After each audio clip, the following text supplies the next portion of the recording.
Buenas noches. Bienvenidos a nuestras noches de webinar. Estas sesiones son lideradas por la Junta Directiva de la Sociedad Colombiana de Cardiología y Cirugía Cardiovascular y el doctor Jaime Rodríguez.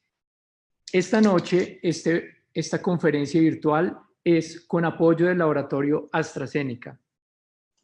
Esta noche estamos con el doctor Juan David López Ponce de León, quien es médico especialista en medicina interna y cardiología, insuficiencia cardíaca avanzada y trasplante de corazón, miembro de la Sociedad Colombiana de Cardiología y capítulo de insuficiencia cardíaca, secretario capítulo Valle de la Sociedad Colombiana de Cardiología, miembro asociado internacional de la ACC, miembro Sociedad Europea de Cardiología, docente universitario del ICESI, Fundación Valle del Lilí. El doctor Juan David López nos guiará con lo mejor del ACC 2019, la cardiología del presente y del futuro. Doctor Juan David López, muchísimas gracias por aceptar la invitación. Bienvenido. Muy buenas noches. De antemano, muchas gracias a la Sociedad Colombiana de Cardiología y el capítulo de Falla Cardíaca por la invitación. Gracias a todos ustedes que están en sus casas, sacando tiempo libre para escuchar un poco de academia. La idea es que vamos a hacer esta presentación lo más ágil posible. Es una presentación que consta de 6 partes o 6 capítulos diferentes. Va a ser una presentación aproximadamente de 45 minutos y luego vamos a hacer un panel de preguntas si ustedes lo disponen. Entonces yo básicamente lo titulé Lo mejor del ACC, la cardiología del presente y la cardiología del futuro.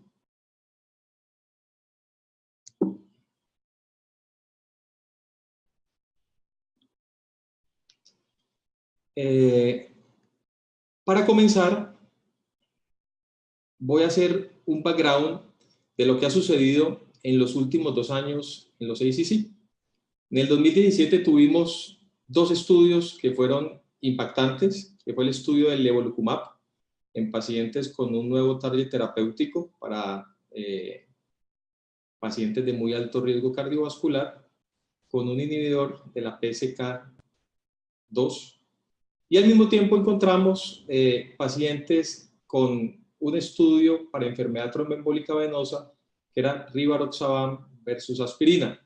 Estos 2 estudios fueron los más llamativos en el 2017. Luego, en el 2018, tuvimos 3 estudios que fueron importantes y fue de la misma familia de pacientes de inhibidores, que es el alirocumab, en pacientes con muy alto riesgo cardiovascular post síndrome coronario agudo, y lo que sucedió con la aspirina en prevención primaria en pacientes diabéticos, no diabéticos y adultos mayores. La agenda de la que vamos a hablar el día de hoy es el estudio Partner 3, el estudio Evolut Low Risk, el Declare TIMI 58 con el subgrupo de insuficiencia cardíaca, el estudio en usuarios más no pacientes de Apple Watch, el Augustus Trial, el HOT-PE y algo básico de la guía de prevención primaria cardiovascular. Lo vamos a desarrollar de la siguiente manera y vamos a comenzar con el estudio Partner 3 y el Evolut Low Risk. Es muy importante precisar que en el presente sabemos que los pacientes en los últimos 10 años con estenosis aórtica severa para reemplazo percutáneo de válvula aórtica se han elegido los grupos de pacientes que no eran candidatos quirúrgicos, o sea, pacientes de muy alto riesgo y pacientes de riesgo intermedio. Y en el futuro, lo que vamos a valorar es si pueden entrar todos los grupos de riesgo quirúrgico, que son los pacientes de alto riesgo, de intermedio y de bajo riesgo. En el primer día de sesiones del ACC se presentaron estos 2 estudios que fueron muy interesantes. El primero, el Partner 3, y el segundo, el Evolut Low Risk. Y el Partner 3 fue presentado por el doctor Martín B. León y Michael J. Mack. Básicamente, el background de estos estudios es que tenemos el Partner 1, el Partner 2 y el Partner 3.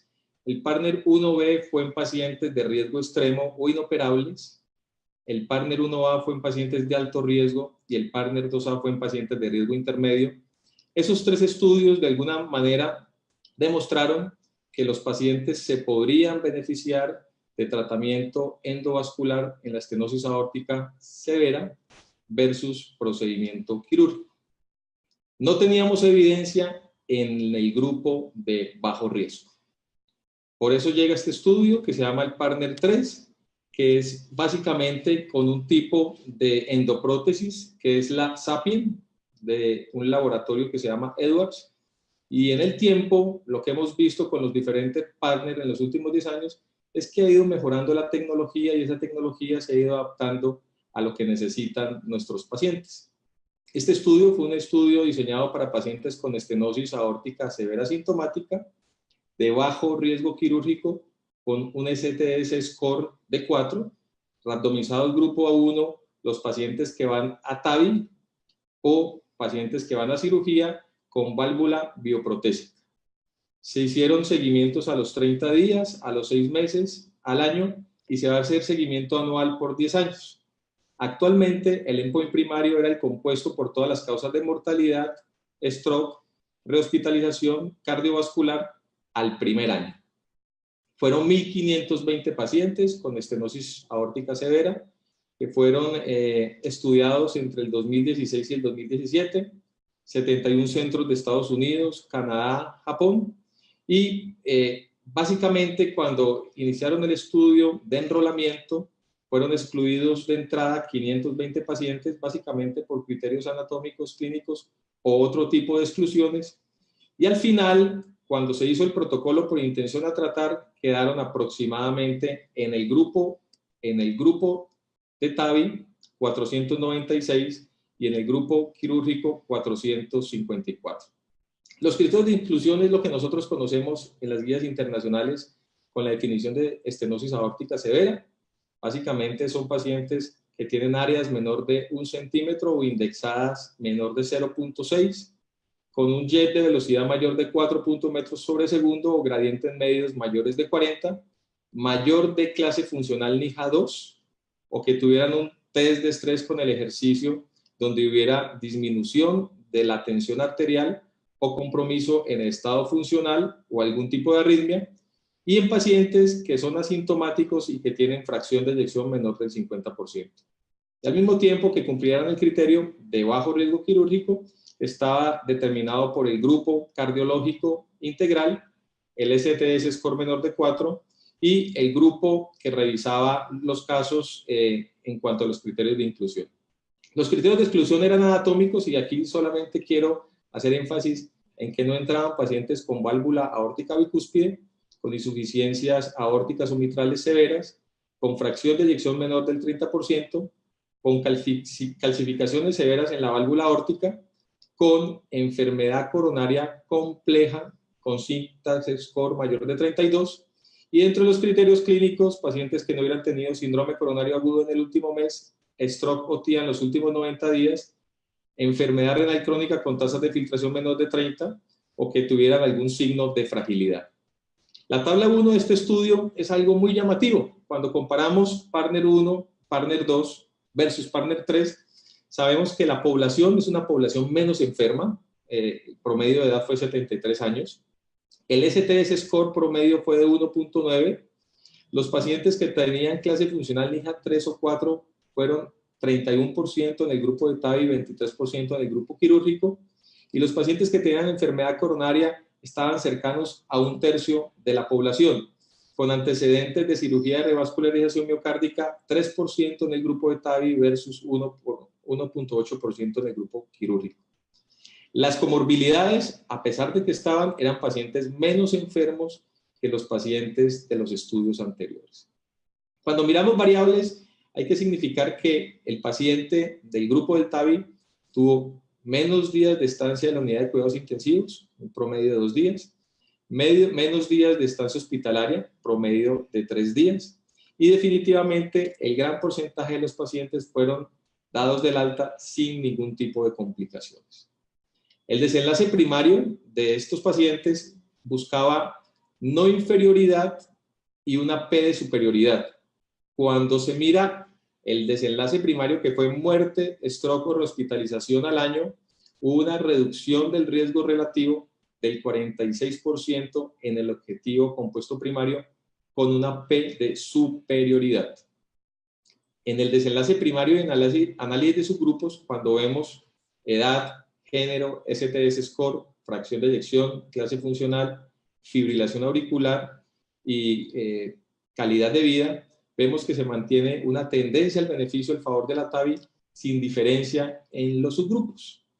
Los desenlaces secundarios, que son importantes en este estudio, hay una disminución significativa de fibrilación auricular de reciente inicio en el grupo de TAVI, 5% versus 39%, menos estancia hospitalaria con un promedio de 3 días. Las causas por mortalidad total, stroke y rehospitalización al año son menores en el grupo de TAVI. La clase funcional a los 30 días es mejor en el grupo de TAVI. La muerte y los stroke a los 30 días son menores en el grupo de TAVI. Y a pesar de que no es significativo desde el punto de vista clínico, llama la atención. En los hallazgos ecocardiográficos al año, al valorar esos hallazgos ecocardiográficos al año, hay que decir que los pacientes del grupo quirúrgico logran una mayor reducción del gradiente medio y los de TAVI una mayor reducción del área valvular. Pero debemos tener en cuenta que en ambos procedimientos la disminución del gradiente medio y la reducción del área valvular fue temprana, efectiva. En seguridad, podemos decir que hay una tendencia a los 30 días y al año en TAVI a menos sangrados mayores que comprometen la vida. Hay una tendencia a favor del procedimiento quirúrgico en menos bloqueos de nodo de rama izquierda. En el grupo de TAVI hay que recordar que fue del 22% versus en el grupo quirúrgico que fue del 8%. Las conclusiones de los autores de este estudio es que los pacientes con estenosis aórtica severa y bajo riesgo quirúrgico, TAVI, Sapiens, comparado con procedimiento quirúrgico de bioprótesis, hay una reducción del 46% con no inferioridad y superioridad en el objetivo primario de muerte, ictus y rehospitalizaciones, con menores tasas de fibrilación auricular a 30 días, menor tiempo de hospitalización, eventos de los cuales son muerte, ictus a los 30 días, y hay una mejoría en la clase funcional y en los test de calidad de vida. Este estudio fue muy interesante porque básicamente nos está hablando la evolución de la generación en los últimos 10 años de una tecnología endovascular con un balón autoexpandible. En la misma sesión se presentó este estudio por el doctor Michael Riddle, donde hablan de los resultados primarios del Evolut Low Risk. Es una endoprótesis que es autoexpandible y con los antecedentes que tiene este tipo de procedimiento endovascular, sabíamos que los pacientes de alguna manera no tenían inferioridad cuando se comparaban con procedimientos quirúrgicos en endpoint primarios al primer año. Es una válvula que ha ido evolucionando en el tiempo. En el 2016 teníamos la Core Valve, 2017 la Evolut R, 2017-2018 Evolut Pro. Cada uno de los estudios ha ido identificándose en el pasado con algunas de las generaciones de las válvulas, y lo llamativo hoy en día es que la Evolut Pro, que es con la que se hizo parte del estudio, mostró cosas muy interesantes. Los desenlaces fueron un desenlace primario de seguridad y efectividad, que era valorar las causas de mortalidad y stroke a 2 años. Había unos endpoints secundarios de no inferioridad y de superioridad, básicamente que tenían que ver con gradiente medios, con clase funcional, con calidad de vida, y otros endpoints secundarios que valoraban variables secundarias a los 30 días, nuevas colocaciones de marcapasos a 30 días, falla cardíaca, rehospitalización, reintervenciones y link paravalvulares. Este estudio fue designado con pacientes de bajo riesgo, eran valorados por el Heart Team, se hacía un screening, después de eso se hacía una randomización 1 a 1, donde iba un grupo al grupo quirúrgico y otro grupo al grupo de TAVI, y al mismo tiempo se hacía una división en pacientes que iban solamente a cirugía o a TAVI, o cirugía más revascularización, TAVI más intervención coronaria percutánea. Un poco más en la N de los pacientes, 1.468 comparados con el anterior, y se implantaron promedio de 722 TAVI y 680 cirugías por bioprótesis. Los criterios de inclusión son muy parecidos al estudio anterior, pero aquí hay que decir que hubo una ampliación en la denominación de la estenosis aórtica severa asintomática, que no estaba en los criterios de inclusión del estudio previo, y aquí definen la estenosis severa asintomática como la conocemos en las guías y la estenosis aórtica severa asintomática con varios criterios que ustedes están viendo allí en la pantalla. Criterios de exclusión, quiero mostrarles que está de nuevo la aorta bicúspide, la enfermedad coronaria multivaso, pero aquí el syntax no es tan mayor como en el estudio previo, es un syntax score mayor de 22, y algunas otras características de pacientes con factores de riesgo cardiovascular en las últimas semanas o en los últimos meses. Las características basales se cumplen, son pacientes menos adultos mayores o de menor edad que los estudios previos, promedio 73-74 años, un STS promedio de 1.9, clase funcional NIHA 3-4, el 25-28%, y son pacientes con comorbilidades, pero con comorbilidades en menor escala. Cuando valoramos los factores de riesgo cardíacos, sabemos que el syntax score, y esto es muy interesante, muy bajo, 1.9 versus 2.1, tenían algún tipo de dispositivo cardíaco el 3% de la cohorte, cirugía de revascularización miocárdica el 2%, intervenciones coronarias percutáneas previas el 14-12% y fibrilación auricular un 14-15%. Cuando fuimos a analizar el método estadístico, hay que decirlo, a pesar de que es un estudio randomizado de no inferioridad, se adaptó un modelo bayesiano que tenía que ver básicamente con la curva alfa y la curva beta y el área bajo la curva. De allí que lo tenemos que tener muy en cuenta para el análisis del endpoint primario. Y ese desenlace primario de no inferioridad fue básicamente 5.3 versus 6.7% a 2 años, con una incidencia que fue significativa dentro del modelo bayesiano y con una P de no inferioridad de 0.999. Cuando valoramos los endpoints secundarios en general fueron a favor del TAVI, que fueron gradientes, los de no inferioridad, gradiente medio a 12 meses, área valvulares, clase funcional y calidad de vida, y de superioridad, gradiente medio a 12 meses y área valvular a 12 meses, con significancia estadística. Los desenlaces a 30 días, ustedes van a ver en amarillo lo que está a favor del TAVI y en azul lo que está a favor del procedimiento quirúrgico. Y a 30 días, en el compuesto de seguridad, vemos lo siguiente, perdón, de efectividad, vemos lo siguiente. Disminución en la rata de stroke, disminución en los sangrados y disminución en la injuria renal aguda a favor del TAVI. Una significancia bastante importante en reducción de fibrilación auricular de reciente inicio o post-procedimiento en TAVI de 7.7% versus 35% y disminución de todas las causas de mortalidad o de stroke comparado 0.8% con 2.6% dentro del modelo bayesiano. ¿Qué estuvo a favor del procedimiento quirúrgico? Que probablemente en el grupo de TAVI hubo un número importante de aumento de implantes de marcapasos. Recordar que esta válvula es una válvula autoexpandible. Los outcomes al año, la significancia fueron en dos variables, en stroke y en falla cardíaca y hospitalización. La conclusión de los autores es que el TAVI no es inferior versus procedimiento quirúrgico en pacientes con estenosis aórtica severa, ¿sí? en los desenlaces de mortalidad por todas las causas y stroke a los 2 años. A los 30 días, menor mortalidad por todas las causas, stroke, mejor calidad de vida, un aumento en el grupo de TAVI para implante de marcapasos, y al año, hay que decirlo, ambos grupos con buena sobrevida, TAVI con disminución de stroke y hospitalizaciones por insuficiencia cardíaca. Entonces, vienen varias preguntas. ¿Son comparables las dos tecnologías de endoprótesis?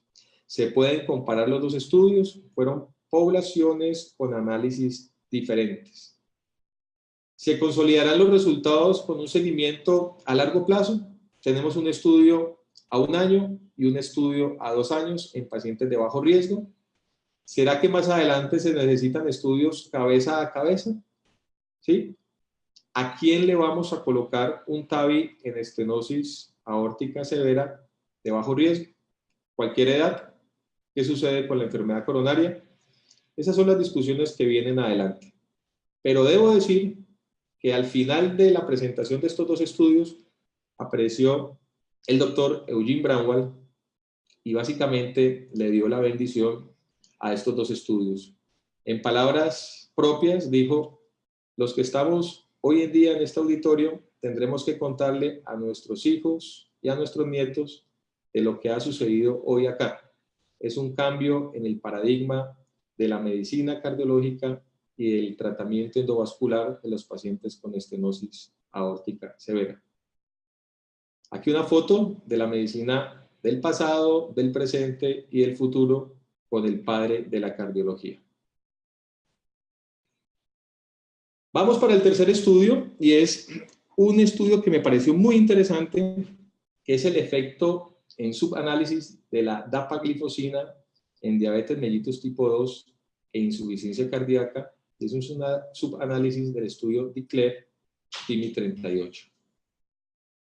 Fue considerado uno de los estudios o de las presentaciones más llamativas por lo que significa el ingreso de nuevos medicamentos en pacientes de alto riesgo cardiovascular con diabetes y el impacto que puede tener en el presente y en el futuro de ellos.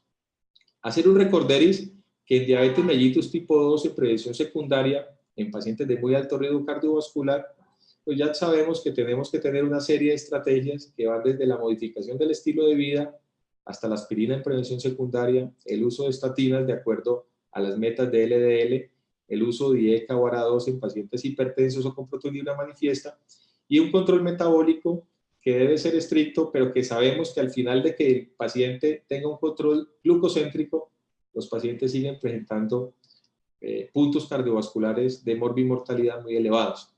De allí que aparece la familia de nuevos medicamentos antihiperglicemiantes como los inhibidores de la SGLT2 o los agonistas de la GLP-1, y dentro de los inhibidores de la SGLT2 está la empaglifosina, la canaglifosina y la dapaglifosina, que se deberían utilizar independiente del valor de hemoglobina glicosilada en estos pacientes.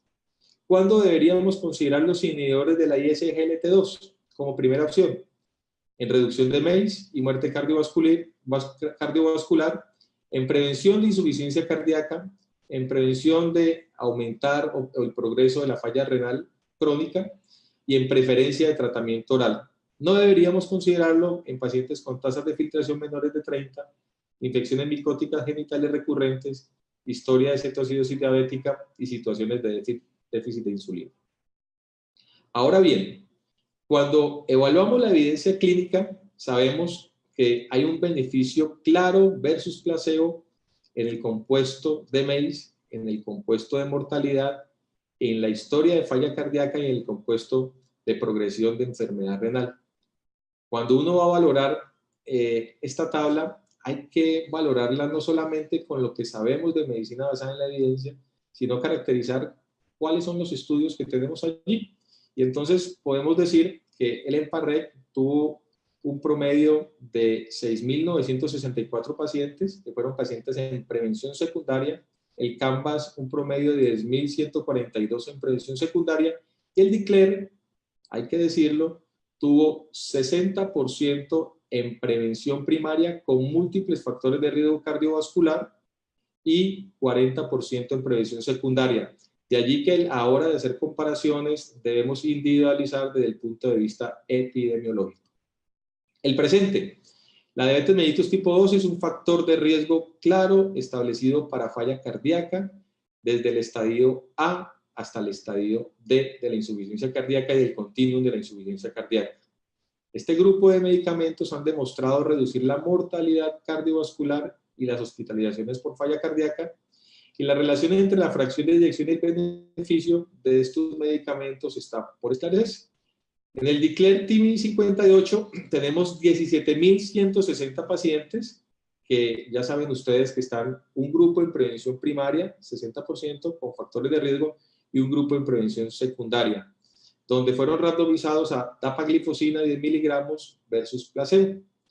Hay que saber que cuando valoramos el grupo de puntos duros cardiovasculares y de falla cardíaca, miren el cuadrante rojo, ustedes van a ver que hay una tendencia clara a favor de la dapaglifosina.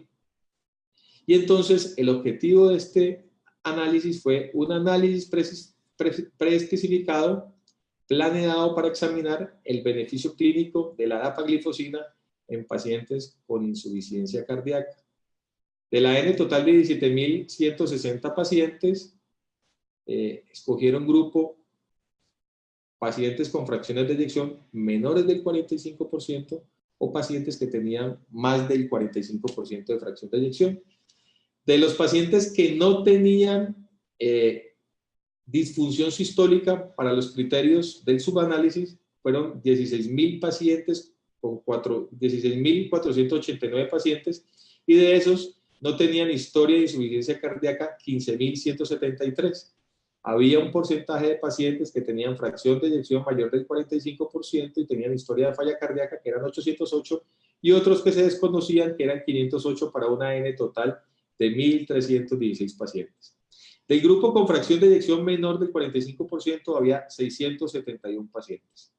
Los resultados de interés que teníamos era valorar los desenlaces de muerte cardiovascular y hospitalizaciones por falla cardíaca, muerte cardiovascular, mortalidad por todas las causas y hospitalizaciones por falla cardíaca.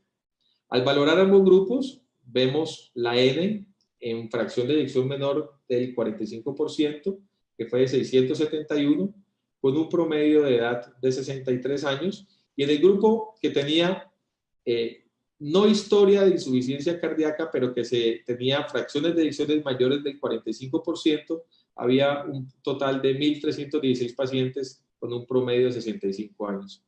Los promedios de hemoglobina glicosilada eran de 8, había historia de hipertensión en gran porcentaje de la población, la fracción de eyección promedio en el grupo de comprometido fue del 38% y en el grupo intermedio preservada del 55 versus 60%. Un porcentaje importante tenían etiología isquémica y un porcentaje no despreciable se desconocía la etiología. Cuando mirábamos y establecíamos qué sucedía con el ACV-RIX score, sabíamos que había un porcentaje de pacientes que tenían múltiples factores de riesgo cardiovascular. En el tratamiento farmacológico son pacientes que están bien cuidados y hay cabalados betabloqueadores diuréticos tiazídicos, inhibidores de la aldosterona. Y cuando valoramos esta gráfica me parece muy interesante. Tenemos el paciente que tiene fracción de eyección menor del 45%, con una disminución comparada con placebo, una disminución del riesgo relativo significativo del 38%, con una interacción bastante interesante en la P. O sea, hay una tendencia en este subanálisis de muerte cardiovascular y de progresión de falla cardíaca en los pacientes que tienen fracción de eyección menor del 45%. Y no hubo una diferencia significativa en los grupos que no tenían insuficiencia cardíaca. Cuando valoramos los subgrupos por muerte por insuficiencia cardíaca o muerte cardiovascular, hay una tendencia con significancia clínica y con P estadística a favor del grupo de insuficiencia cardíaca, con una disminución del riesgo relativo del 24%. Y en el grupo de muerte cardiovascular hay una disminución en el grupo con fracciones de eyecciones menores del 45%, con significancia estadística con una reducción del 45%. Al valorar todas las causas de mortalidad por falla cardíaca menor del 45 y falla cardíaca mayor del 45, definitivamente al compararse con placebo, al grupo menor del 45% le fue bien, con significancia estadística del 41%. ¿Qué nos dicen? Que probablemente los pacientes con diabetes mellitus alto riesgo cardiovascular o pacientes con múltiples factores de riesgo cardiovascular, probablemente con fracciones de eyecciones menores del 45% y probablemente más bajas, se benefician de este medicamento. Los ensayos clínicos que vienen en el presente y en el futuro son con las diferentes moléculas en fracción de eyección preservada o comprometida, pacientes con grupos de diabéticos y, lo más interesante, algunos estudios con no diabéticos con insuficiencia cardíaca. Es probable que esta familia de medicamentos en un futuro cercano se conviertan en un estándar de tratamiento de pacientes con insuficiencia cardíaca, con diabetes y sin diabetes, y que haga parte del estándar de tratamiento. La conclusión del estudio de los autores es que el uso del inhibidor de la SGLT2, dapagliflozina, ayuda a reducir la insuficiencia cardíaca en un paciente con amplio rango en fracción de eyección, menor del 45%, y que puede proporcionar un beneficio mayor reduciendo la muerte cardiovascular y la mortalidad por insuficiencia cardíaca. Y allí les dejo el estudio para que lo analicen, lo lean y vean lo que viene hacia el futuro. Viene este otro estudio, que es un estudio de tecnología que no fue hecho con pacientes, sino con usuarios. El presente es que la detección de la fibrilación auricular lo hacemos por diferentes mecanismos electrocardiográficos. Y el futuro es que no sabemos si la tecnología nos ayude a mejorar la tasa y la rata de detección. Se llama el Apple Heart Study. Fue presentado también en el primer día de los ensayos clínicos más importantes. Y la introducción es que básicamente esta tecnología tiene un sensor óptico donde detecta la forma por intermedio de un tacómetro para medir la onda de pulso y llevar y valorar unos algoritmos que me pueden dar registros o alertas sobre arritmias, en este caso la fibrilación auricular. Lo que querían con este estudio de usuarios, no de pacientes, era valorar si los diferentes algoritmos que se medían en los pacientes por tacometría y por presión de pulso, al dar notificaciones positivas de arritmias, tenían buena sensibilidad, buena especificidad, buen valor predictivo positivo para detección de fibrilación auricular. Es un estudio bastante moderno, diría yo, donde se escogieron pacientes mayores de 28 años, iPhone de las generaciones que ustedes están viendo acá, y los criterios de exclusión era básicamente excluir los pacientes que tenían fibrilación auricular, flúter auricular o que recibían anticoagulación. Básicamente, los usuarios tenían su tecnología. En algún momento, cuando tenían algún tipo de notificación, que el tacómetro censara algún tipo de arritmia, eso iba a una conexión virtual, ¿sí? A una central virtual, y esos pacientes que tenían notificaciones de algún tipo de arritmia, se les colocaba un parche electrocardiográfico a 7 días, luego se discutían virtualmente y de los que se confirmara que tenían fibrilación auricular, iban en los primeros 13 días a donde un médico que no tenía absolutamente ninguna relación con la cohorte del estudio. El objetivo primario era medir el porcentaje de participantes con un pulso irregular detectados en el Apple Watch y que de alguna manera se pudiera valorar la presencia de fibrilación auricular ambulatoria por el parche electrocardiográfico en mayores de 65 años, y los objetivos secundarios era caracterizar la concordancia de notificaciones del pulso irregular con el Apple Watch versus el electroambulatorio y estimar la tasa de contactos profesionales de la salud tras la detección de ese pulso irregular por la tecnología. Cuando van a ver ustedes la cohorte, es muy interesante, fueron 419.297 usuarios, de los cuales tuvieron notificaciones de algún tipo de arritmia, 2.161, pero solamente 450 y pico llegaron al parche electrocardiográfico. Un número importante de mujeres. Miren que para el objetivo primario de mayores de 65 años, la cohorte total fue muy bajo el porcentaje. A medida que fueron notificando, pues es obvio que ante la prevalencia de la fibrilación auricular a mayor edad, pues aumenta. Y muy interesante el comportamiento que da en la corroboración del parche electrocardiográfico. Hispánicos, una representación muy baja. En las líneas de bases demográficas, acuérdense que uno de los criterios de exclusión era fibrilación auricular previa, pero cuando vamos a mirar el chatbacks mayor o igual a 2, el promedio fue del 13% en la cohorte total versus 33 y 38% en notificación y en electrocardiograma Holter o parche. Hipertensos, un porcentaje importante de los usuarios, diabetes un 20%, perdón, diabetes un 5%, falla cardíaca un 0.6%, stroke muy poco los pacientes, enfermedad arterial periférica y tabaquismo muy bajos. ¿Por qué se explican estas comorbilidades tan bajas? Porque la mayoría de los pacientes eran adultos jóvenes. Cuando valoramos qué sucede con las notificaciones de pulso irregular del tacómetro, vemos que solamente el 3.2% se notificaron en mayores de 65 años.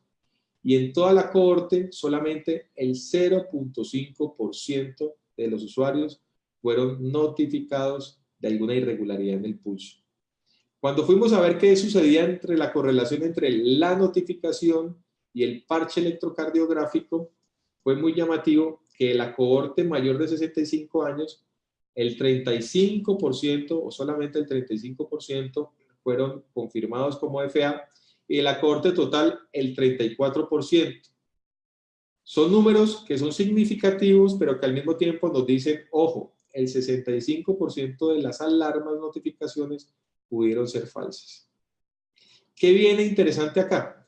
Que al valorar el ritmo irregular en el tacograma, en la cohorte total, el valor predictivo positivo fue del 0,71% y en los mayores de 65 años fue del 60%. Y cuando vamos a ver las notificaciones de pulso irregular en el parche, el valor predictivo es muy importante, sube al 84%. Las conclusiones de esta cohorte de usuarios es que es un estudio novedoso en tecnología que se hizo en 419.297 usuarios en seguimiento a 8 meses, que la proporción de notificaciones de arritmias fue muy baja, fue del 0.5%, que de alguna manera se está valorando un algoritmo tecnológico en un reloj, que el valor predictivo positivo en el tacograma fue del 71% y en la notificación del 84%, que hubo un porcentaje muy importante mayor de la cohorte que a pesar de que fueron notificados no contactaron, y eso es bastante llamativo, y que de los pacientes que tuvieron notificaciones y que se les colocó el parche electrocardiográfico, el 34% se les detectó fibrilación auricular. Este es el resumen de todo lo anterior y el comentario que se hizo en la presentación de este estudio es que pues probablemente los resultados de este estudio abren las puertas para hacer un ensayo clínico controlado con usuarios y pacientes. Tenemos el próximo estudio que es el Augustus Trial. Es un estudio presentado por el doctor Renato López y básicamente era valorar la estrategia de apixaban versus warfarina, aspirina y placebo en los pacientes que reciben terapia triple versus terapia dual en fibrilación auricular, síndrome coronario agudo reciente o pacientes que van a ser llevados a intervención coronaria percutánea. Decir que el presente de los pacientes con fibrilación auricular, síndromes coronarios agudos, nos lo han dado los últimos 8 años, sobre todo de 3 estudios que han valorado cuáles pueden ser las estrategias adecuadas en terapia dual versus terapia triple. El primero de esos estudios fue el WOEST, que nos dijo con una N pequeña de pacientes, que probablemente los pacientes que estaban en este escenario y recibían warfarina versus clopidogrel, warfarina más clopidogrel, les iba mejor en eventos de seguridad cuando nos comparábamos en terapia triple, warfarina, clopidogrel y o aspirina. El Pioneer AFPCI es un estudio que se hizo con rivaroxaban a dosis bajas, y comparó la estrategia de seguridad del rivaroxaban, clopidogrel y aspirina. El Redual PCI es un estudio que se hizo con dabigatran a dosis de 150 y 110 miligramos y buscó también valorar la estrategia en un gran porcentaje de la cohorte de pacientes con dabigatran y clopidogrel, un porcentaje bajo del 10-11% que recibieron otro inhibidor de la P2, Y2.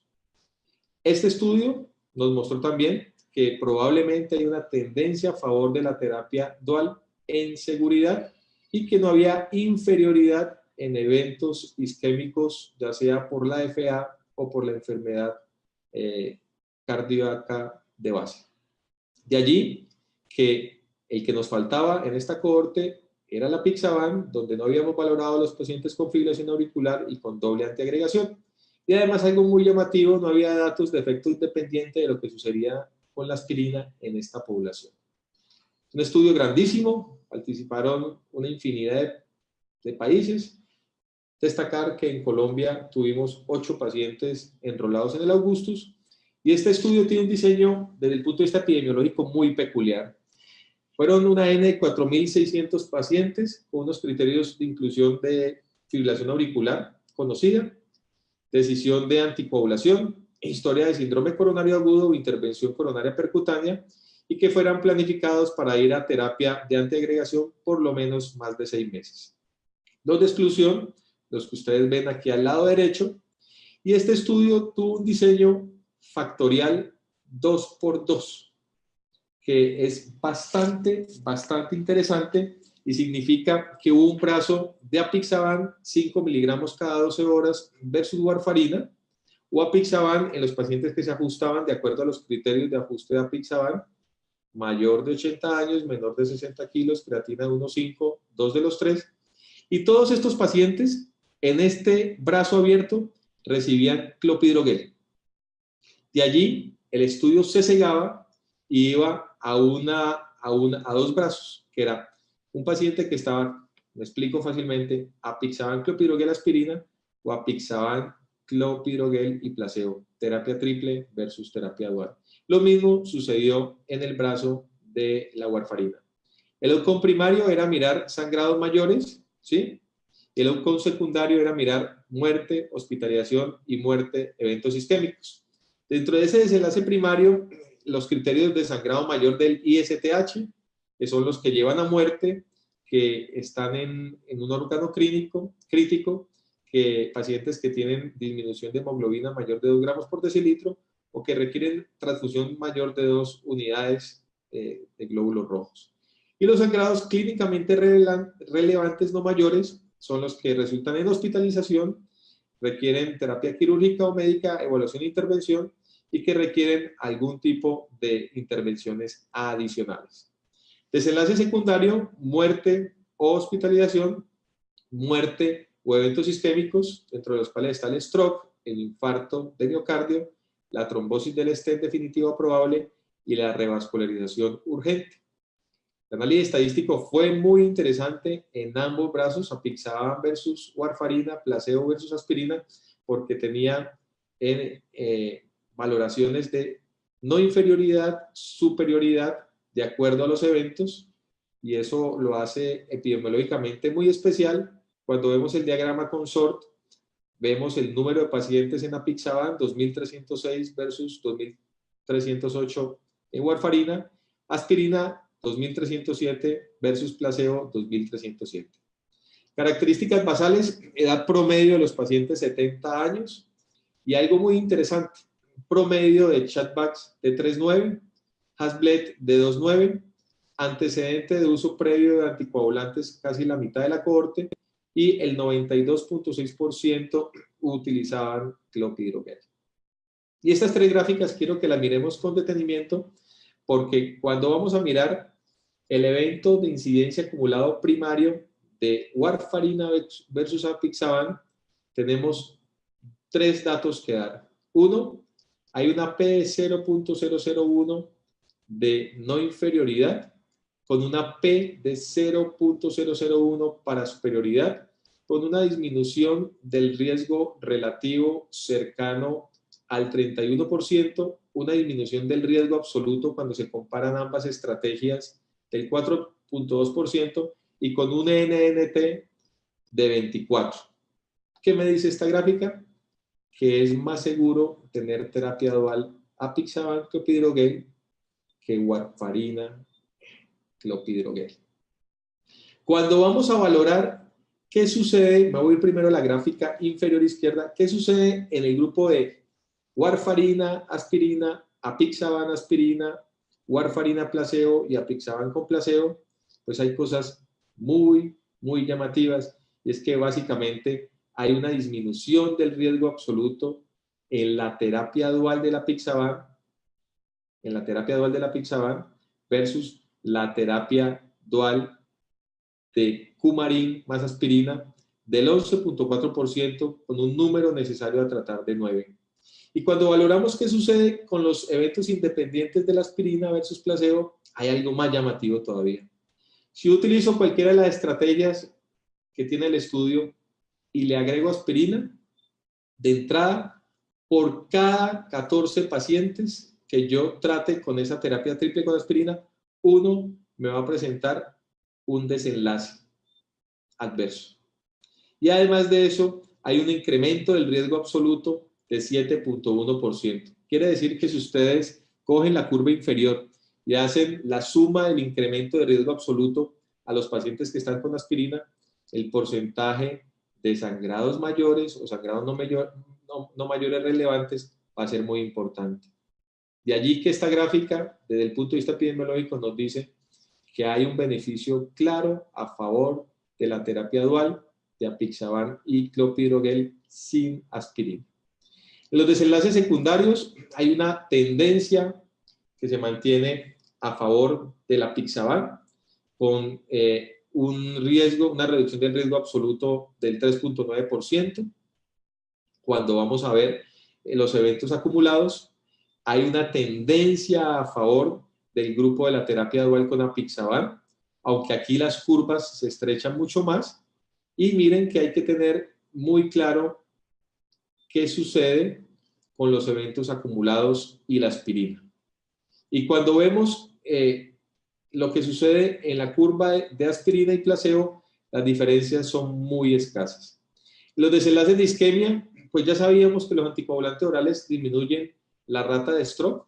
Esto no es algo nuevo, ya lo teníamos en los estudios pivotales de todos los nuevos anticoagulantes, pero es muy llamativo que disminuye, al comparar apixaban con Coumadin, la rata o la incidencia de hospitalizaciones, que es demasiado importante. Cuando miramos qué sucede en el grupo en desenlaces de isquemia con aspirina y placebo, no hay significancias estadísticas con ninguno de los grupos. De allí que la conclusión de los autores es que en los pacientes con fibrilación auricular, síndrome coronario agudo, intervención coronaria percutánea reciente, que son tratados con los inhibidores de la P2Y12, el régimen antitrombótico con apixaban, más clopidogrel en este caso, sin aspirina, reduce el sangrado, es mucho más seguro, y las hospitalizaciones, sin diferencias significativas en eventos isquémicos comparadas con pautas que incluyan warfarina, aspirina o ambos. Un estudio que abre la puerta a los 2 y 3 estudios previos que había, al primero que fue con warfarina y a los siguientes que fueron con nuevos anticoagulantes orales, que ya estos pacientes en este escenario los tenemos que tratar con terapia dual y ojalá con nuevos anticoagulantes orales. Tiene un estudio que es pequeño, pero que fue relevante para muchos de los expertos a nivel internacional y se llama el HOT-PE. Es básicamente valorar pacientes con embolismo pulmonar de bajo riesgo e inicio de anticoagulación temprana. Este estudio tenía como objetivo definir el tiempo de salida y el tiempo de iniciación de anticoagulación desde el inicio en pacientes con tromboembolismo pulmonar de bajo riesgo. Y es un estudio raro porque es un estudio multicéntrico, pero con un solo brazo, donde íbamos a manejar con un solo medicamento y íbamos a valorar los endpoints primarios a 3 meses. Era valorar enfermedad tromboembólica recurrente sintomática, muerte, embolismo pulmonar recurrente y definir qué sucedía a los 3 meses. Es muy interesante porque cuando vemos los criterios de inclusión son pacientes mayores de 18 años que tuvieran embolismo pulmonar confirmado y que hubiera ausencia de factores de riesgo para riesgo intermedio alto, quiere decir ausencia de disfunción del ventrículo derecho, que no hubiera trombos en cavidades, ya sea por eco o por TAC, y que había criterios de exclusión, que son los criterios de exclusión de los pacientes con tromboembolismo pulmonar de alto riesgo. ¿Sí? ¿Cuál era el racional para este estudio? Y es que cuando vemos todo lo que sucede en el metaanálisis de 21 estudios en pacientes con disfunción de ventrículo derecho o predicción de disfunción de ventrículo derecho, mortalidad y embolismo pulmonar, sabemos que los pacientes que menos se mueren son los pacientes que tienen troponina negativa, que tienen eco sin evidencia de disfunción de ventrículo derecho y que tienen angiotac de arteria pulmonar negativa. No hemos dicho nada raro. Que la mortalidad se incrementa cuando el paciente puede tener algunos signos de cambios ecocardiográficos de disfunción de ventrículo derecho y tiene un angiotac de arteria pulmonar positiva, y que la mortalidad se incrementa 4 o 5 veces más si la troponina es positiva. De allí que el riesgo de que un paciente con biomarcadores positivos, disfunción de ventrículo derecho y angiotac de arteria pulmonar se complique más, es 4 veces más el que no la tiene. Son pacientes que estaban hemodinámicamente estables, que se les sospechaba embolismo pulmonar, que se confirmó el embolismo pulmonar en las primeras 24 horas a la admisión, que fueron enrolados a un solo medicamento y era definir inicio de dosis oral sin ningún tipo de terapia previa con rivaroxaban. Se hacían los exámenes básicos que debemos hacer para pacientes con sospecha de embolismo pulmonar, enfermedad tromboembólica venosa, trombosis venosa profunda, y que la idea era que estos pacientes estuvieran dados de alta antes de las 48 horas, un número importante de pacientes con una N enroladas de 2.329 pacientes confirmados con tromboembolismo pulmonar, la edad promedio 56 años, tenían sobrepeso, promedio de tensiones arteriales 137/80, o sea, estabilidad hemodinámica, frecuencias cardíacas de 78, no estaban taquicárdicos, saturaciones acordes para el sitio donde se había hecho. Recordar que este estudio es alemán. Creatininas por debajo de 30, muy baja la población, 0.4%, y tasas de filtración con enfermedad renal crónica estadio 3A o 3B, el 5.1%. Troponina media de troponina de 8, sabiendo que ellos manejan un valor de normalidad entre 5 y 13, NT-proBNP promedio de 88, y cuando vemos en azul, dentro de las características que nosotros llamamos de factores de riesgo, cáncer activo, el 6.2% de esta población, y PESI mayor de 1, el 20.2%, o sea, una quinta parte de la cohorte. Y esto es muy bonito, esta tabla del endpoint primario de eficacia. Básicamente nos dice que en los pacientes que se les dio el tratamiento con protocolo de intención por tratamiento, hubo 0 recurrencia 3 meses de trombosis venosa profunda, 0 muertes por embolismo pulmonar, 3 pacientes presentaron toda la cohorte de los 525, o sea, el 0.6% embolismo pulmonar recurrente, y definitivamente ese es un número que es muy interesante, saber que los pacientes que se tratan con rivaroxaban a los 3 meses de bajo riesgo, con biomarcadores positivos y sin compromiso hemodinámico ni ecocardiográfico ventrículo derecho, al gran porcentaje de los pacientes les fue bien, solamente recurrieron el 0.6% de esta población. Sangrados mayores, pocos, y en general los outcomes de seguridad fueron adecuados, y la conclusión es que en los pacientes de bajo riesgo con embolismo pulmonar, probablemente el inicio temprano del rivaroxaban antes de 48 horas podría ser el tratamiento efectivo y seguro y confiable para la alta hospitalaria. Creo que uno de los estudios que podemos tener en cuenta para apoyarnos en el uso de la clínica diaria del paciente con embolismo pulmonar. Y por último, una sinopsis muy corta de las guías de prevención primaria. Hay que decirlo que fue uno de los documentos más significativos dentro del Congreso. avalados por el doctor Valentín Fuster en sus diferentes sesiones. Y esta es la tabla que nosotros hemos conocido en el tiempo y lo que sucede con prevención primaria.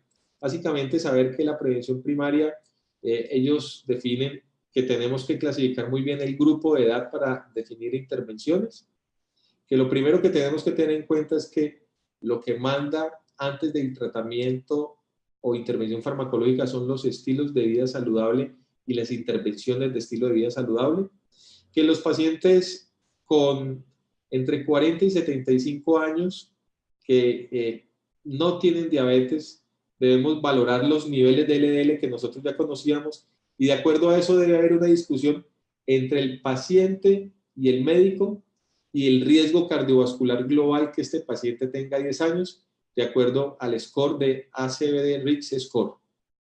Siempre se debe hacer en el momento que definamos tratamientos farmacológicos, ¿sí? Se debe individualizar y se debe comentar con el paciente. ¿Quién debe ir a prevención primaria sí o sí de estatinas? Todos los pacientes que tienen LDL mayor de 190, ¿sí? Y generalmente se prefieren estatinas de alta potencia. Todos los pacientes con diabetes mellitus que están entre los 40 y 75 años, que no están en metas de LDL y que se podrían considerar estatinas de moderada o alta intensidad, estas dos recomendaciones son clase 1. Y los pacientes que están entre 40 y 75 años, podríamos considerar estatinas de alta potencia de acuerdo a la valoración que nosotros hagamos. En los pacientes que no tienen diabetes y que tienen entre 40 y 75 años y que tienen LDL entre 70 y 190, debemos valorar el riesgo cardiovascular global a 10 años, que es el ASCVD-RIX score, y de acuerdo a eso definir las repercusiones, definir si es bajo riesgo, si está en riesgo intermedio, si está en riesgo alto, o si está en un riesgo que ellos llaman el borderline, que es entre 5 y 7.5%, es el que tiene menos nivel de evidencia. Saber que siempre debemos identificar factores de riesgo adicionales que tenemos que tratar de interrogarlos, de buscarlos o de utilizar biomarcadores que nos pueden ayudar en esta cohorte, que los pacientes entre 20 y 39 años siempre debemos estimar es el riesgo de estilo de vida que está en la calculadora del ACVD-RIX score, que solamente deberíamos considerar estatinas en los pacientes que tienen historia de dislipidemia familiar, homocigótica o heterocigótica, o historia de muerte cardiovascular temprana en primer grado de consanguinidad, y en algunos pacientes, o en esos pacientes que tengan LDL mayor de 170.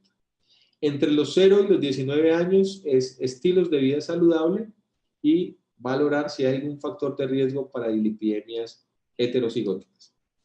Miren esto tan interesante en prevención primaria en diabetes. Si el paciente tiene hemoglobina glicosilada mayor de 6,5 y tiene diabetes mellitus tipo 2, pues nosotros ya sabemos que el paciente tiene que tener estilos de vida muy saludables, que debe hacer por lo menos 150 minutos de actividad física cardiovascular de moderada intensidad, que debemos ser muy agresivos con los otros factores de riesgo cardiovascular que debemos tratar, y que el tratamiento de elección de primera línea es la metformina.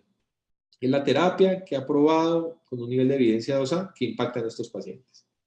Si estos pacientes tienen hemoglobina glicosilada menor de 7%, simplemente hay que reforzar los estilos de vida y el tratamiento no farmacológico. Si estos pacientes no están en metas, menor de 7%, debemos valorar qué otros factores de riesgo cardiovascular hay.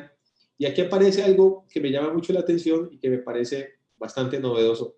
Es que debemos considerar los inhibidores de la SGLT2 o los agonistas de la GLP-1 en pacientes que no han llegado al control y que necesitamos reducir el riesgo cardiovascular.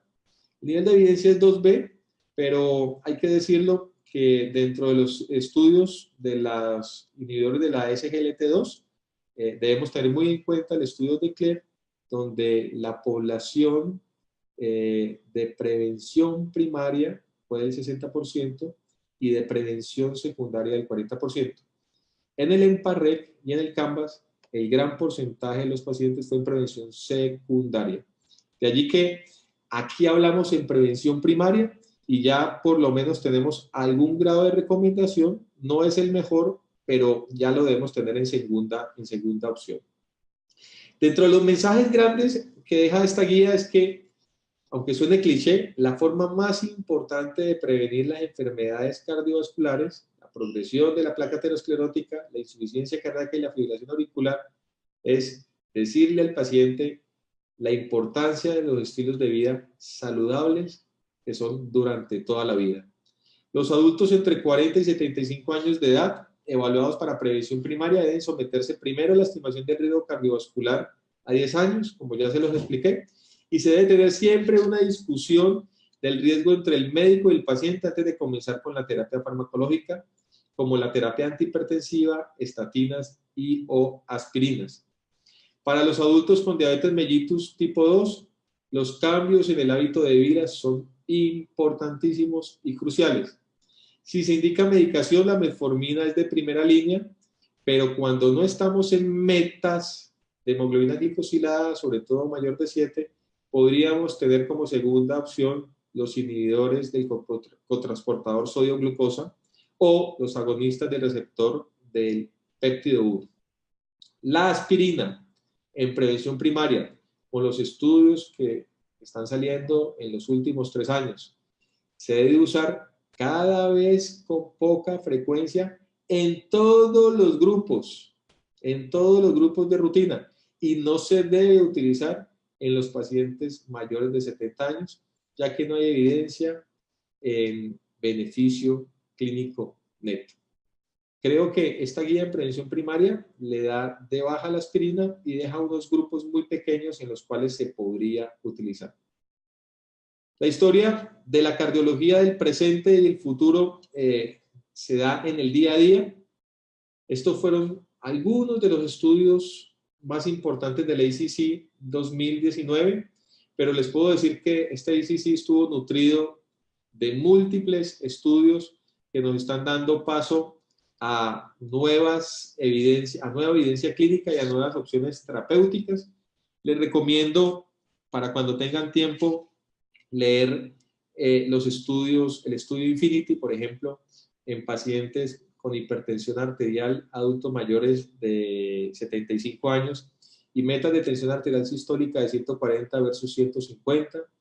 Les recomiendo leer el estudio Momentum 3, el extendido a 2 años en los pacientes que tienen insuficiencia cardíaca avanzada y tienen una asistencia ventricular de nueva generación, como es el HeartMate 3, con unos impactos muy importantes en variables duras para estos pacientes. Les recomiendo que vean los subanálisis del Pioneer HF con sacubitril/valsartán y lo que ha sucedido con esa cohorte al inicio temprano de sacubitril/valsartán desde la titulación intrahospitalaria. Les recomiendo que vean el COAP trial en pacientes con insuficiencia mitral secundaria y uso de Mitraclip. Les recomiendo todos los estudios que están saliendo en estos momenticos con subanálisis en los nuevos target terapéuticos en pacientes con dislipidemia. Sobre todo hay subanálisis interesantes con alirocumab. Y yo creo que este es el final de la presentación. Estoy listo para las preguntas que vengan a continuación. Muchas gracias. Muchísimas gracias, doctor Juan David López. Realmente fue fascinante su presentación y en especial el repaso exhaustivo en cuanto a cada una de las presentaciones más importantes durante el Congreso, desde lo que ocurrió con el hecho histórico con TAVI hasta pasando por el estudio de Apple Heart, que fue realmente también impresionante cómo logran reclutar tantos pacientes y darle seguimiento en tan corto tiempo, y pues cerrando su presentación con prevención primaria. Fascinante su presentación, doctor, y pues pasamos ahora a las preguntas. En este caso, el doctor Osmar Alberto Pérez nos hace la siguiente pregunta. Bueno, primero que todo, pues, excelente resumen. Tengo varias preguntas en cuanto a Augustus II. La primera, ¿quedan pacientes aún para terapia triple? los pacientes de muy alto riesgo de trombosis, estén múltiples, PCI complejas, infarto reciente o terapia triple ha muerto. Listo, entonces, esa pregunta, Osmar, un saludo desde Cali, un abrazo grande. Esa pregunta se le hicieron al doctor López en el ACC. Obviamente es el investigador principal del Augustus, pero mi opinión personal es que la terapia triple ha muerto, la terapia dual está más viva que nunca, con cualquiera de los anticoagulantes más clopidogrel, que cuando valoramos lo que sucede en el grupo de aspirina, si viste en el grupo de aspirina, quiere decir en el grupo de terapia triple, con cualquiera de los regímenes que se ha valorado en el Augustus, por cada 14 pacientes que vos le das aspirina, hay un evento adverso de sangrado. Ojo, estamos hablando de seguridad. Pero cuando vemos lo que sucede en los pacientes con terapia triple, en eventos isquémicos, en cualquiera de los dos grupos, llámese el DFA o eventos de trombosis probables tempranas del stent o infartos, no hay diferencias significativas. Quiere decir, y esto es una interpretación ya muy personal, que si no hay diferencias significativas, ¿para qué vamos a aumentar el riesgo de sangrado? Yo creo que la terapia dual es la que manda hoy en día. Sabemos que en este update que se hizo hace poco de la AJA con fibrilación auricular, le dan un nivel de recomendación y evidencia 2A al rivaroxaban y al dabigatran en la terapia dual. Ahora con el Augustus, pues creo que es el informe final y contundente de que lo que debemos utilizar en los próximos años es terapia dual. Excelente. Y la segunda la pregunta que nos hacía era, ¿qué opinas de las tablas que muestran que hubo un aumento numérico en trombosis de stent e infarto o miocardio, aunque no fueron estadísticamente significativos?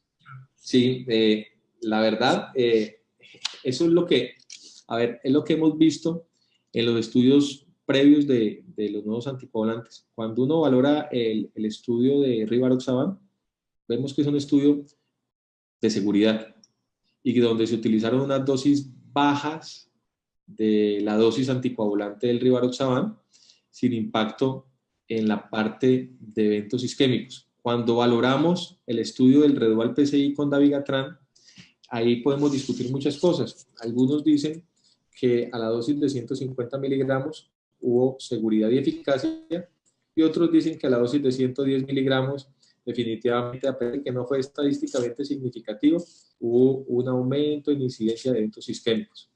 Lo mismo sucede acá.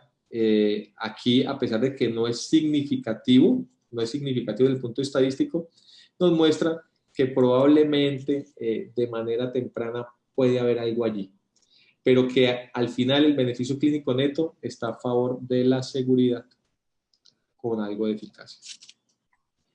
Excelente. Y continuando con Augustus, el doctor Méndez nos hace la siguiente pregunta. Doctor, ¿qué opina que no todos los pacientes tenían stent, como sí pasó en otros estudios como Pioneer, y que el seguimiento se haya hecho solo a 6 meses? No, totalmente. Estoy totalmente de acuerdo. Digamos que yo creo que esa es una de las debilidades del estudio. Y yo ahí no tengo ninguna respuesta. Creo que es un análisis que se debe tener en cuenta a la hora de hablar del Augustus. Excelente. El doctor Blanco nos hace la siguiente pregunta. Bueno, buenas noches para todos los pacientes con diabetes mellitus tipo 2 de 40 a 75 años. ¿Deben recibir estatina de moderada intensidad independientemente de los niveles de LDL? Listo, entonces póngale cuidado. En la tabla de prevención, estamos hablando de prevención primaria, ¿no? En la tabla de prevención primaria de los pacientes con diabetes mellitus, básicamente el mensaje que nos dice es que si el paciente tiene los valores, ya le devuelvo acá, si quiere, para que lo vea allí el doctor, si tiene los valores de LDL mayores de 70 y menores de 190, ¿sí? Mayores de, los diabetes mellitus, perdón, acá, entre 40 y 75 años, mayores de 70 y menores de 189, o sea, 190, deberían recibir estatinas por lo menos de moderada intensidad. ¿Listo? Esa es la recomendación en prevención primaria, que es esta parte. Muchas gracias. El doctor Castaño nos hace la siguiente pregunta. Bueno, realmente son dos. La primera, en su experiencia, ¿cómo debe ser la transición de paciente que está con manejo antiisquémico con un evento coronario agudo a terapia dual? ¿Se hace al día siguiente, al egreso o cuándo se hace? No, es que depende mucho del paciente, ¿sí?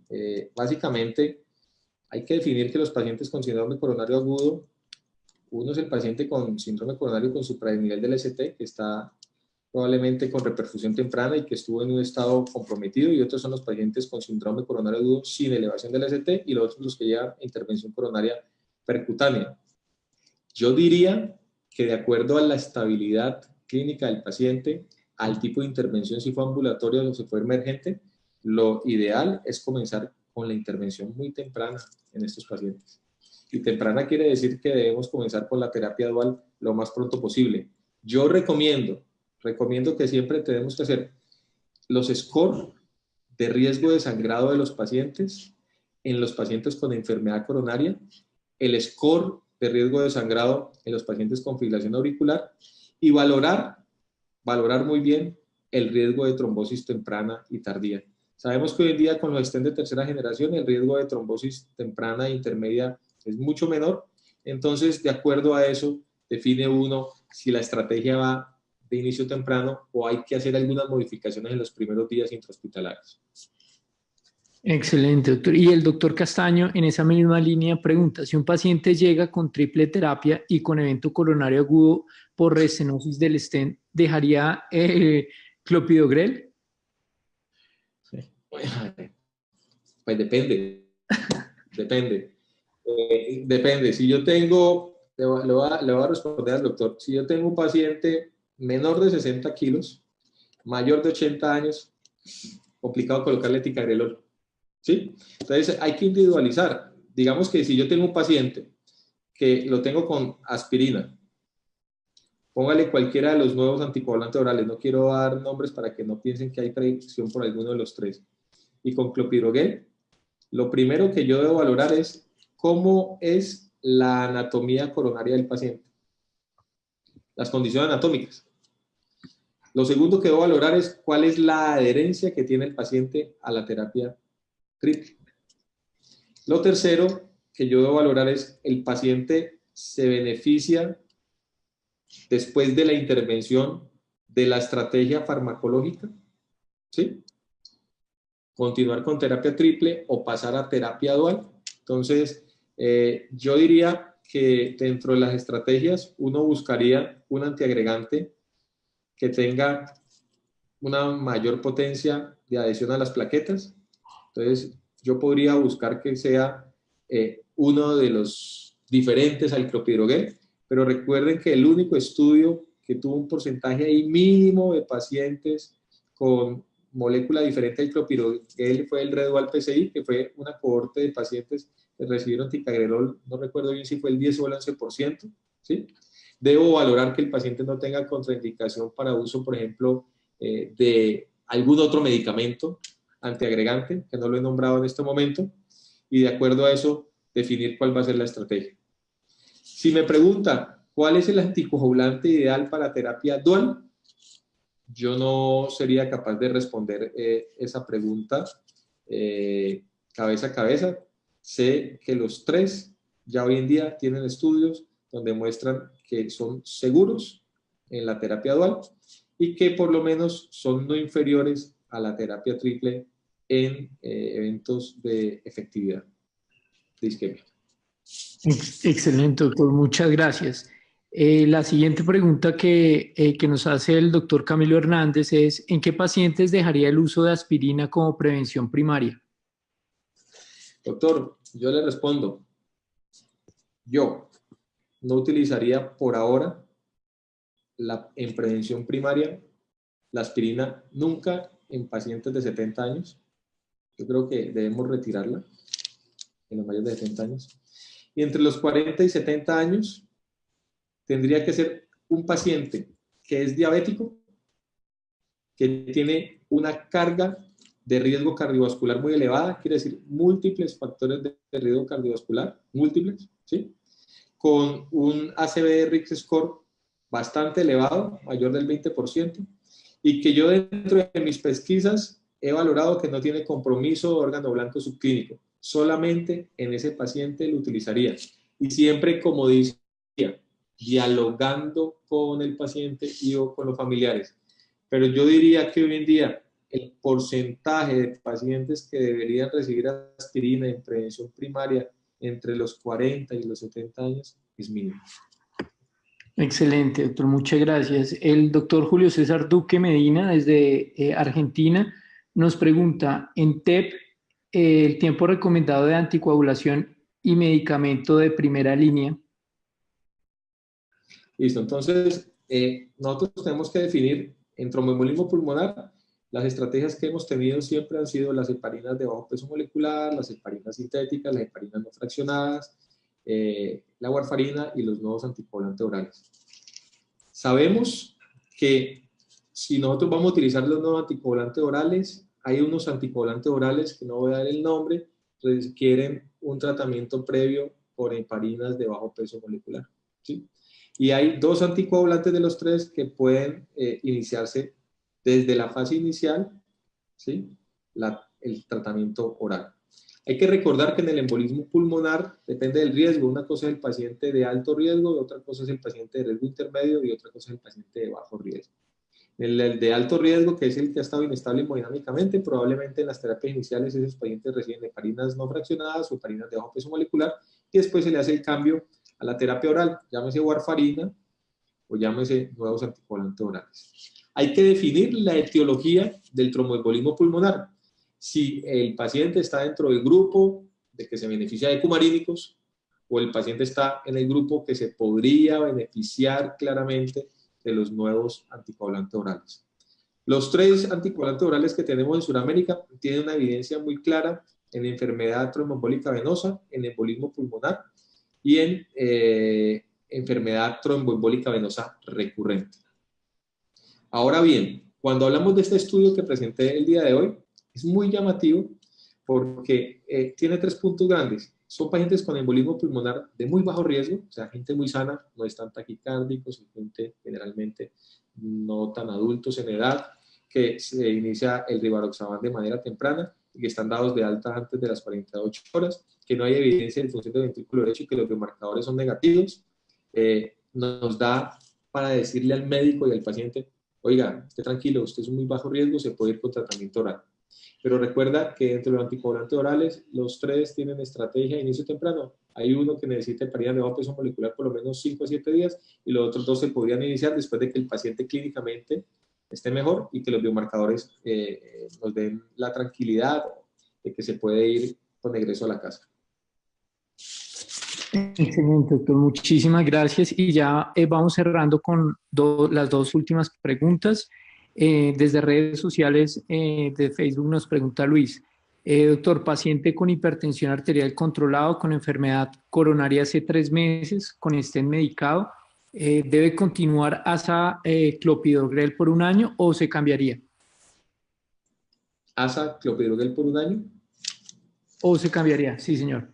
Doctor, pues, no entendí bien la pregunta, pero mire, si el paciente tiene hipertensión arterial, enfermedad coronaria hace 3 meses, tiene un stent y no tiene FA, acuérdate que la aspirina en prevención secundaria sí está viva y más viva que nunca, o sea, se debe utilizar. Y estos pacientes, de acuerdo a recomendaciones de guía, de acuerdo al riesgo-beneficio de estos pacientes, deberían recibir antiagregación dual por 1 año. Obviamente estos tiempos se pueden acortar de acuerdo a los riesgos de sangrado y de acuerdo al riesgo trombótico del paciente, pero idealmente 1 año. Si la pregunta de pronto quedó mal formulada y es paciente hipertenso, con enfermedad coronaria, stent y FA, recuerda que el tratamiento de elección hoy en día es la terapia dual, ¿sí? Y se hace de acuerdo a los estándares de la guía.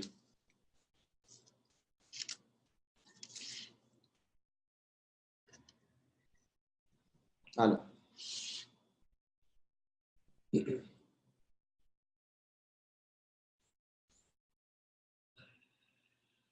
¿Alguna otra pregunta?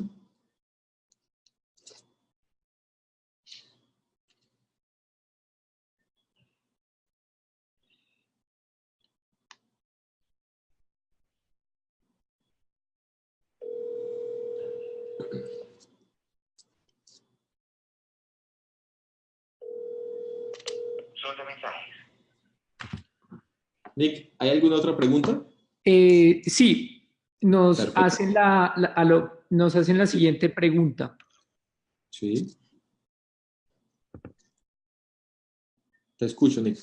Para el cálculo de riesgo cardiovascular en prevención primaria, ¿qué score se adapta a nuestra población? ¿O se puede extrapolar la del estudio que se resumió? No, Gracias.